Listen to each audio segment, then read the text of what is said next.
Qədim Yunanistanda eramızdan əvvəl 800-300-cü illərdə gözəllik anlayışı ölçü, təbiilik və harmoniya üzərində qurulmuşdu. Ağır qrim, yüngüllük, aldatma hesab olunurdu. Yunanlılar üçün ideal gözəllik saf, sakit, təbii görünüş idi.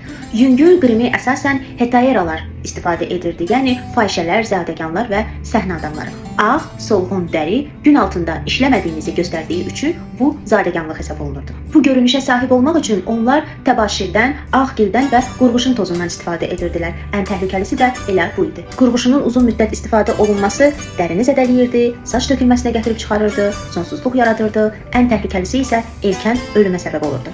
Qayıdıb deyəsən ki, ay bala, nə məcburdur? Hə? Nə məcburdur?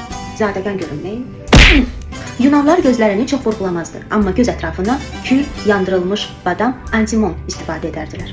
Kiprikləri tündləşdirmək üçün isə qatrandan və yumurta ağından istifadə edirdilər. Məqsəd dərin baxışlar idi. Yumuşaq tonlu dodaq boyalarını isə qırmızı gildən, dəmir oksididən və giləmeyvə şirələrindən alırdılar.